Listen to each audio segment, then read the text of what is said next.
Que tal? Na verdade, é a língua espanhola, chegando daqui a pouquinho com a professora Ana Maria Carbonell. A nossa conversa agora é acerca da língua portuguesa e, é claro, pensando em como devemos conciliar o estudo nessas diferentes frentes que se colocam para nós da língua portuguesa. Olá, você que está conosco, é o Projeto Eureka, transmitindo nesse instante a língua estrangeira moderna. Para a Universidade Federal do Paraná, 8 pontos em questão. O espanhol, trazendo isso, o inglês também, o francês, o alemão e o italiano. Então, é o que a Universidade Federal preconiza. As outras instituições, entenda-se, então, o UEL Londrina, o EM Maringá, Unioeste Cascavel, Unicentro Guarapuava, Jacarezinho, chegando agora, e Ponta Grossa, o EPG, também trazem algumas diferenças, alguns idiomas que podem ser trabalhados com vocês. Mas o que não escapa mesmo é que o indivíduo precisa compreender que a língua portuguesa predomina nas avaliações e que muitas vezes uma compreensão de determinado assunto em língua portuguesa pode facilitar, favorecer o entendimento da língua estrangeira moderna em quaisquer dessas vertentes. Compreendamos que o português é um parente próximo, sim, do francês, é um parente próximo do italiano, é um parente próximo do espanhol, é um parente próximo do romeno. E, evidentemente, muitas vezes entender algumas palavras nesses idiomas é também compreender algumas regras em língua portuguesa. Uma colocação que nos fazem sempre. A língua portuguesa é a mais difícil das línguas? Sim e não. Será extremamente difícil? Alguém deve estar dizendo assim, pô, mas esse professor é vago às vezes, né? Ele fica em cima do muro. Não, é que nós temos uma resposta ampla nas duas vertentes. Quando eu digo sim, porque aquele que já tem uma indisposição, uma antipatia com a língua portuguesa, haverá de considerá-la, pelo excesso de regras, a mais difícil. Cuidado, são 430 mil palavras, 430 mil verbetes. Há muita riqueza nessa língua. Quanto mais rica, mais detalhada ela se torna. Não quer dizer a mais difícil. Não por quê? Porque cada idioma tem as suas diferenças. Então você, que daqui a instantes ouvirá a professora Ana Maria em espanhol, deve saber e estar seguro por que fez essa opção para a língua espanhola. E é claro, há sim os falsos amigos, os cognatos sempre propalados em língua estrangeira moderna, seja espanhol, seja inglês. Boa aula, bom encontro com o espanhol.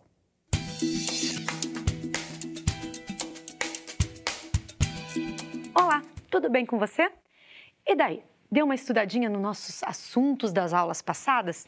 Você deve estar lembrada que na nossa última aula a gente trabalhou com pronome, não é mesmo? Hoje nós vamos continuar falando de pronomes, mas outro tipo de pronome, os pronomes demonstrativos. Na verdade, a gente tem dois tipos de demonstrativos. Ele pode ser adjetivo ou ele pode ser pronome. Depois a gente vai diferenciar cada um. Vamos pensar no demonstrativo em si. A aula passada eu falei um pouquinho dele para você quando eu falei de demonstrativo neutro. Lembra que a gente substituiu o elho, que também pode ser assunto da aula de hoje, porque a gente vai ter essa substituição, por esto ou isso. Então o elho era um pronome neutro que substituía por isto ou isso, que era o nosso demonstrativo neutro. Então, é esse assunto o da aula de hoje. O uso, na verdade, desses pronomes. Esto, isso, aquele, este. Então, vamos lá. Quais são esses pronomes? Vamos classificá-los agora, não tratar todos juntos, mas cada um independentemente. Nós temos o pronome este, esse e aquele, que são os demonstrativos masculinos. Só um detalhezinho. Nós temos dois S's, né? Esse é escrito com dois S's. Em espanhol não existem esses dois S's. Vai ser um único S. Então, esse é com S só. Depois, o plural desses demonstrativos. Este, plural, estos. Esse, plural, essos. E aquele, plural, aqueles. Você deve estar pensando aí, e o estes, esses e aqueles? Uma dica para você para a prova. Quando na tua prova você já olha lá nas alternativas, tiver demonstrativos e aparecer estes, esses e aqueles, pode eliminar. Eu te garanto que é a alternativa errada. Às vezes pode ajudar você bastante. Já aconteceu numa prova de vestibular, das 5 alternativas, 3 ser estes, esses e aqueles. Não é muito bom isso? Então dá uma olhadinha lá na tua questão. Tem isso? Eu elimino, vou trabalhar com as outras alternativas. Aí o feminino. Esta, estas, essa, essas, aquele, aqueles. Feminino fica mais fácil. Por quê? Para passar do singular para o plural. É só acréscimo de S. No masculino, o que a gente tem? Inversão do E para os. Muito bem. E os demonstrativos neutros que a gente já havia falado no comecinho dessa aula. O esto, o isso e aquele. Tem plural? Não tem plural. A gente não fala istos, istos. Então, a gente não tem plural desses demonstrativos neutros. Eles são invariáveis. Agora, vamos para o uso que é mais importante. Eu quero me referir a alguma coisa que está comigo. Se, por exemplo, eu quisesse falar da folha que está comigo, quase te dou a resposta. Vou falar das folhas. Eu vou dizer esta folha ou essa folha. Está junto comigo, eu sou falante. Então, esta. Eu quero me referir a alguma coisa que está com você. Você é o meu ouvinte. O que vai ser?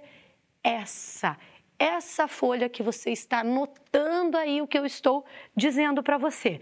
Muito bem. E alguma coisa que está distante de nós dois. Aquela.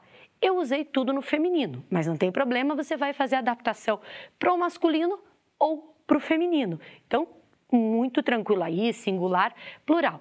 Então, vamos lá? Tá comigo. Eu sou o falante, ou está muito perto de mim, está junto de mim. Este, esta, esto. Se eu quiser me referir a alguma coisa, está você, meu ouvinte, o que vai?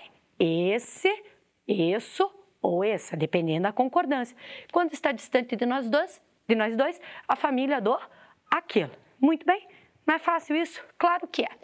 Agora veja, e se eu tenho uma frase assim? Se eu colocasse um espaço para você e colocasse orra. Orra é folha. Estou voltando lá a me referir à folha. Você não poderia dizer esta orra. Poderia dizer essa orra. Ou poderia dizer aquele.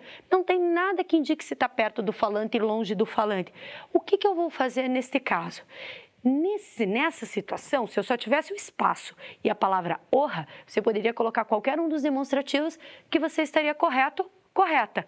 Mas, veja bem, e se eu colocar orra aqui, do lado da palavra orra, eu coloco aqui. Isso não demonstra que está perto de mim, que eu sou o falante? O que a gente falou que ia usar com o falante? Esta. Se estivesse junto de você, eu teria um aí. E se fosse para dar uma orientação distante de nós dois, ali. Então, vamos lá. Para facilitar, na hora que eu for completar com os pronomes, se eu não sei a distância que está de mim ou do ouvinte, de quem quer que seja, no caso do este, eu posso ter o aqui ou o acá. Qualquer uma dessas palavrinhas me ajuda. No caso do esse, eu vou ter o aí. Aí tem H, é A-H-I. E no caso do aquele e as suas variantes aí, eu vou ter ali ou alhá. Qualquer uma dessas palavras é um indicativo para mim. Não ficou muito fácil isso?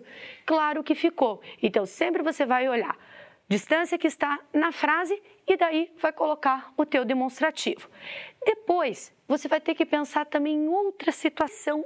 Se eu quiser me referir a alguma coisa passada, que eu já falei ou que eu já me referi, imagine que na tua prova de vestibular tivesse uma redação em espanhol. Você já deve ter pensado, não, né, professora, assim não vale. Mas digamos que você tivesse que fazer uma redação em espanhol e de repente você tem que retomar um argumento que você já falou, que você já citou, ele ficou para trás esse argumento. Qual demonstrativo que você vai usar? Esse ou uma das suas variações. Isso ocorre por quê? Então, isso ocorre por quê? E você vai colocando a tua justificativa. Mas agora eu vou citar ainda o meu argumento, eu vou falar, eu comecei a explanar sobre o assunto e eu vou citar esse assunto. Então, vem na sequência. O que você vai usar? O esto. Então, isso, da ideia de passado, eu já falei, já aconteceu, foram as minhas férias que passaram, dependendo da situação que você tem na prova. E esto ou este, tanto faz. Quando eu falo em um, eu estou falando a família como um todo. Você vai usar esto quando você ainda vai falar. Não é muito fácil isso aí? E relembrando que esto e isso é um neutro.